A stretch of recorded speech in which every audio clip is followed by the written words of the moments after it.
তো চলো এবারে নিউটনের গতিসূত্র সম্পর্কে আমরা আলোচনা করে নিই। এটা তোমরা আগেই পড়েছো, নিউটনের 3টে গতিসূত্র, কিন্তু আমরা প্রথম গতিসূত্রটা মনে রাখলেও 2 নম্বর গতিসূত্রটা অনেকেই ভুলে যায়। তো চলো, তো আমি আশা করব যে ভিডিওটা ভালো করে দেখবে, না ভুলাবারই আমি চেষ্টা করব। তো চলো আমরা দেখে নিই প্রথম সূত্রটা কি বলছে। সবাই জানো, তাতেও একবার আমি আলোচনা করে দিচ্ছি। কোনো বস্তু নিজে থেকে তার অবস্থার পরিবর্তন করতে চায় না। মানেটা কি?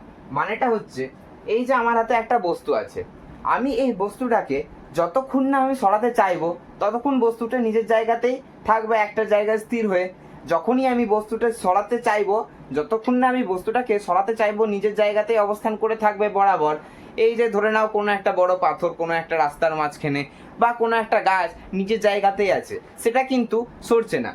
আবার কোনো যদি গাড়ি চলতে থাকে হাইওয়েতে, কোনো একটা গাড়ি চলতে থাকে হাইওয়েতে, সেই গাড়িটা যতক্ষণ না তার গন্তব্যস্থলে পৌঁছাচ্ছে ততক্ষণ নিজের জায়গাতে চলতেই থাকবে, সরাসরি কিছু করবে না। যদি সামনে কোনো গাড়ি চলে আসে বা সামনে কোনো পিছনের দিকে ওভারটেক করতে যায়, তখনই সে ব্রেক কষবে, তখনই তার পরিবর্তন হবে। সেই জিনিসটাই বলছে, কোনো বস্তু নিজে থেকে তার অবস্থার পরিবর্তন করতে চায় না যতক্ষণ না বস্তুটার উপরে বাহ্যিক কোনো বল আমরা ক্রিয়া করতে থাকি। এইটার কিছু উদাহরণ চলো আমরা দেখে নিই। আমরা দেখব বাসে ব্রেক মারা বা বাসে ব্রেক কষা। তুমি দেখবে যখন তুমি বাসে বসে গেলে, এবারে যখন বাসটা হঠাৎ থামলো বা হঠাৎ অনেক জোরে চলছে, তুমি বাসের উপরে দাঁড়িয়ে আছো বা ট্রেনে দাঁড়িয়ে আছো, ট্রেনের জিনিসটা ভালো আমরা বুঝতে পারবো। যখন আমরা ট্রেনে দাঁড়িয়ে থাকি, ট্রেন যখন হঠাৎ ব্রেক দেয়, তখন দেখবে আমাদের বডিটা সামনের দিকে এগিয়ে যায়। এটা কেন এমনি হচ্ছে?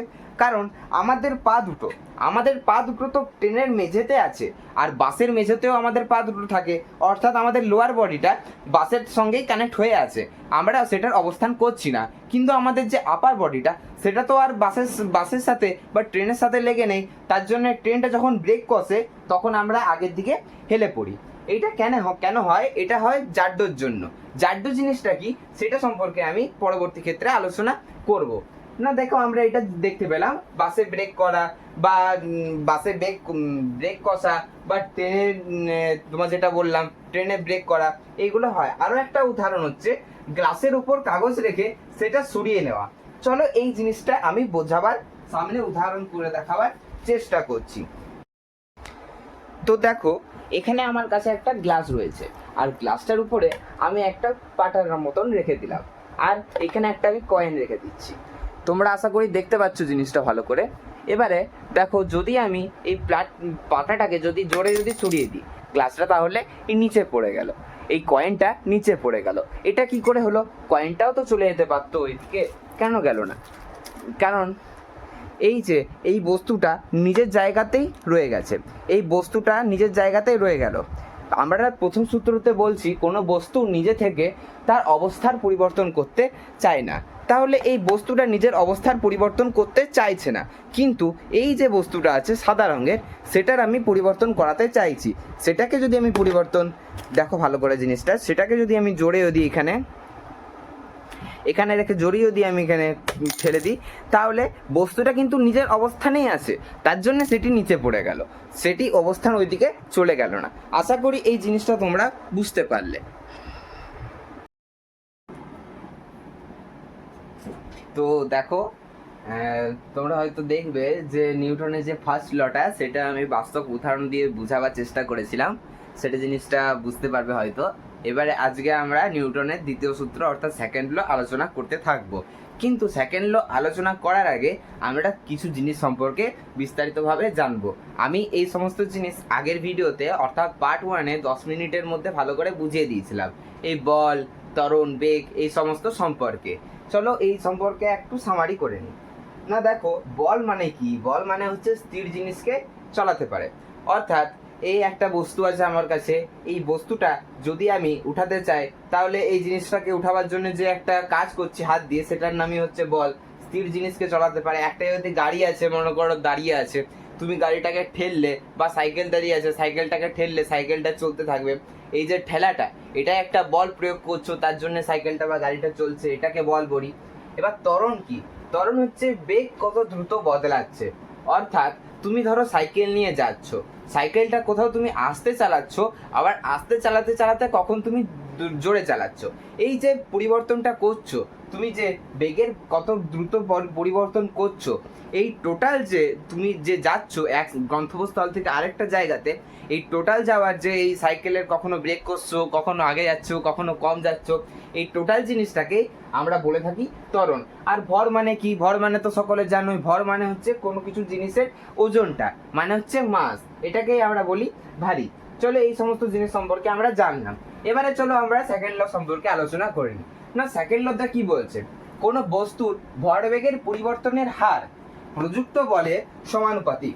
কোনো বস্তুর ভরবেগের পরিবর্তনের হার প্রযুক্ত বলের সমানুপাতিক এবং সেই পরিবর্তন বলের দিকেই ঘটে। এটা তো আছে, বুঝে গেলাম।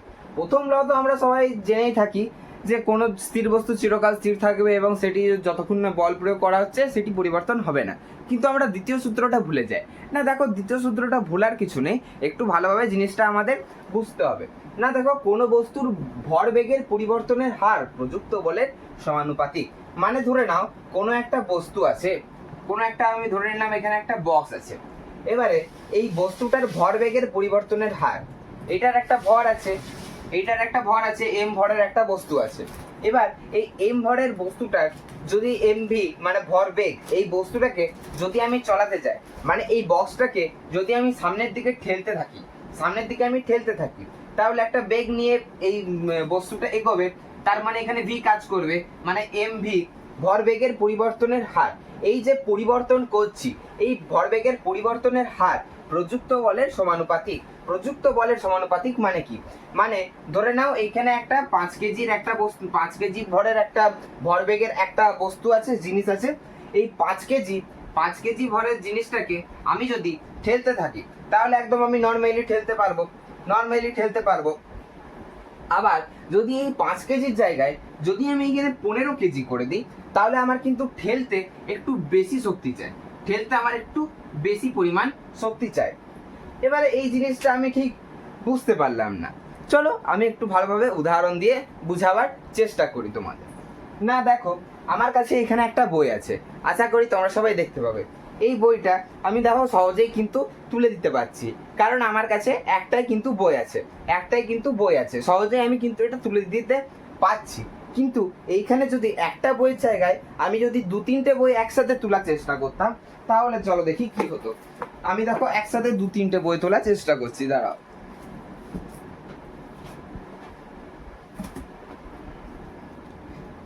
দেখো আমার কাছে এখন কিন্তু 3টে বই আছে।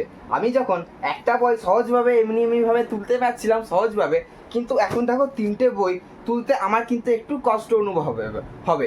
তোমরা যারা জিম করো তারা কিন্তু এই জিনিসটা ভালো বুঝতে পারবে। দেখো যখন তুমি 5 কেজি ডাম্বেল নিয়ে তুলবে, সহজেই কিন্তু তুমি একটা র্যাপস কমপ্লিট করে নিতে পারবে। কিন্তু যখনই তুমি 5 কেজি ডাম্বেলের জায়গায় 25 কেজি ডাম্বেল বা তোমার 7.5 কেজি ডাম্বেল বা তোমার 10 কেজির ডাম্বেল নিয়ে তুমি করবে, তখন কিন্তু তোমার করতে অতটাও কিন্তু সহজ মনোভাব হবে না, তোমার কিন্তু একটু কষ্ট হবে, তুমি ধীরে করবে। আবার দেখো আমি আরও একটা উদাহরণ তোমাদের দিচ্ছি, যারা তোমরা ক্রিকেট খেলো, যখন তোমার কাছে কোনো আস্তে বল আসছে, তুমি কিন্তু আস্তে একটু শট মারলে, ব্যাটটা একটু আস্তে প্রয়োগ করলে, তখন কিন্তু বলটা কিছুটা দূরত্ব গেল, মানে বলটা ঘুরিয়ে 4 হয়ে গেল।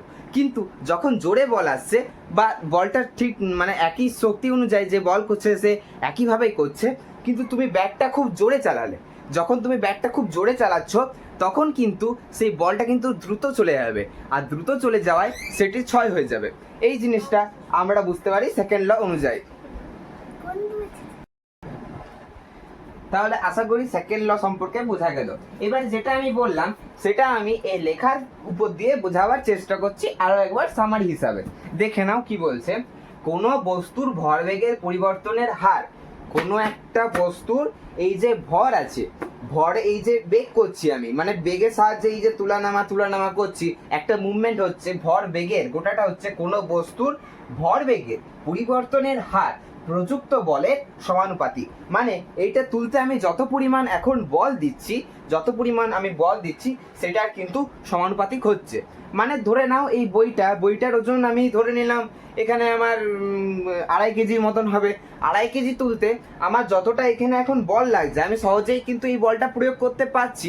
কিন্তু যখনই আমি এখানে একসাথে 2-3টে বই নিয়ে নিচ্ছি, তখন সেটার ওজন প্রায় আমার কাছে এখন হয়ে গেল 5 কেজির মতন হয়ে যাবে বা আরো একটু বেশি হবে এইটা তুলতে। কিন্তু দেখো আমি বল দিচ্ছি, কিন্তু অতটাও আমার কিন্তু সহজ হচ্ছে না আগের তুলনায়, আমার কিন্তু একটু কঠিন হচ্ছে। এই যে বলের সমানুপাতিক, এটাকে আমরা এখন বলছি যে সেকেন্ড ল। এই জিনিসটাকেই চলো আমি যেটা বললাম সেটা এইখানে আরেকবার আমি বুঝিয়ে দিচ্ছি। ধরে নাও 5 কেজির বস্তুটাকে তুমি যে ঠেলছো, ঠেলার সময় তুমি এখানে বল প্রয়োগ কত করছো 5 কেজির বস্তুটাকে তোমার তুলতে মানে সহজেই একদম নিয়ে যেতে তুমি সেখানে 20 কিলোমিটার বা তোমার 20 কিলোমিটার বেগে তুমি সহজে একটা বস্তুকে নিয়ে চলে যেতে পারো। ধরে নাও একটা তুমি গাড়ি আছে, গাড়ি চালাচ্ছ, গাড়ি তুমি 20 কিলোমিটার, বা তুমি সাইকেলে ধরো, সাইকেলের জিনিসটা আরো ভালো অনুভব করতে পারবে। কারণ সাইকেল আমরা এখন সবাই মোটামুটি চালাই। দেখে নাও যে সাইকেল তুমি চালাচ্ছ, সাইকেল তুমি এখন একা চালাচ্ছ, মানে সাইকেল তুমি এখন একা চালাচ্ছ, তুমি সহজেই 20 কিলোমিটার পার আওয়ারে আরাম করে চলে যেতে পারবে। কিন্তু ধরে নাও সাইকেলের পিছনে তুমি একদম সব থেকে তোমার ভারী বন্ধুকে, মানে সে একটু হেলদি টাইপের হবে, তাকে তুমি বসালে, তার ওজন এখানে আমি ধরে নিলাম, তার ওজনই মিনিমাম তোমার কম করে হলেও 50 কিলো ধরে নিলাম আমি। 50 কেজি যদি তার ওজন হয়, তুমি কি তখন সাইকেলটা 20 কিলোমিটার পার আওয়ারে চালাতে পারবে? তখন সেটা সম্ভব হবে না, অনেক কষ্ট হবে। তখন তোমার স্পিডটা কিন্তু 20 কিলোমিটার না হয়, তখন সেটা 5 কিলোমিটার হয়ে যেতে পারে, 5 কিলোমিটার প্রতি আওয়ারে হয়ে যেতে পারে। এই জিনিসটাই আমাদের বলছে সেকেন্ড ল অনুযায়ী। তাহলে জিনিসটা আর আশা করি ভুলবে না। এই জিনিসভাবে আমরা সেকেন্ড ল অনুযায়ী আলোচনা করে নিতে পারলাম। চলো এবারে থার্ড লটা কি আছে আমরা সেটা দেখে নিই। এবার চলো আমরা নিউটনের তৃতীয় সূত্র সম্পর্কে আলোচনা করে নিই। এই সমস্ত সূত্র কিন্তু সোজা সোজা সূত্র, বেশি কিছু কঠিন নেই। এই সূত্রগুলো থেকে কি কি পাওয়া গেল, আর এই সূত্রগুলোর উপরে যে সমস্ত অঙ্কগুলো হয়, আমি কিন্তু সেই সমস্ত অঙ্কগুলো ছায়া বইয়ের টোটালি কিন্তু করিয়ে দেবো। সেই সমস্ত সূত্র বা সেই সমস্ত অঙ্ক যদি তোমরা দেখতে চাও, তাহলে কিন্তু চ্যানেলটা সাবস্ক্রাইব করতে একদম ভুলবে না। আর এই সমস্ত বাস্তবিক উদাহরণ দিয়ে পরে উদাহরণ করে দেখানো এই সমস্ত জিনিস যদি ভালো লেগে থাকে ভিডিওটা, তাহলে কিন্তু লাইক করতেও একদম ভুলবে না। চলো আমরা থার্ড ল সম্পর্কে দেখে নিই। না দেখো থার্ড লটা কি বলছে, থার্ড ল বলছে প্রত্যেক ক্রিয়ার সমান ও বিপরীত প্রতিক্রিয়া আছে।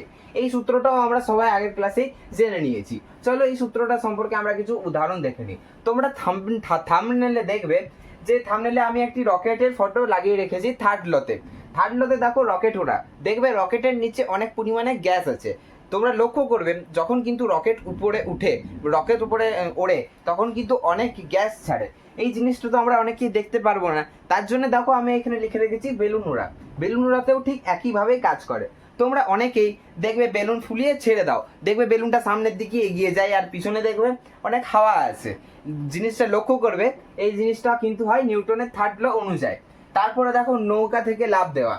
ধরো তোমার এখানে নৌকা আছে, নৌকা থেকে তুমি যদি জোরে লাফ দাও, নৌকাটা কিন্তু দেখবে একটু পিছনে সরে যাবে, কারণ তুমি আগের দিকে যখন লাফ দিচ্ছ নৌকা থেকে, তখন তোমার পা দুটো নৌকাতে আছে, পা দিয়ে তুমি ঠেলছো নৌকাটাকে, তার জন্য দেখো নৌকাটাও কিন্তু পিছনে সরে আসছে আর তুমিও কিন্তু আগে চলে যাচ্ছ। এইটার জন্য আরো একটা উদাহরণ হয় দেওয়ালে দেখো ঠেলা। এই যে এইখানে একটা দেওয়াল আছে, যদি আমি এইখানে যদি আমি ঠেলতে থাকি তাহলে দেয়াল তো পিছাবে না, কিন্তু আমি একটা বল অনুভব করতে পারবো, আমার একটা বল অনুভব করতে পারবো। এটা কিন্তু নিউটনের তৃতীয় সূত্র অনুযায়ী হয়। তারপরে দেখো বন্দুক থেকে গুলি ছোড়া, এটাও একটা উদাহরণ হতে পারে।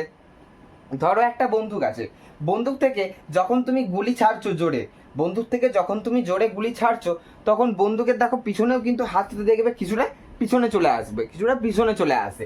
এই জিনিসটাও তোমরা লক্ষ্য করতে পারবে না, কিন্তু এই জিনিসগুলো সবই কিন্তু হয় নিউটনের গতিসূত্র অনুযায়ী। আজকের মতন এতটাই। যদি ভিডিওটা ভালো লেগে থাকে তাহলে অবশ্যই কিন্তু একটা লাইক করতে একদম ভুলবে না। আর পরবর্তী ক্ষেত্রে এর অঙ্কগুলো এর থেকে কি কি পাওয়া গেল সেই সমস্ত জানার জন্য সাবস্ক্রাইব চ্যানেলটাকে একদম করে রাখবে। ধন্যবাদ।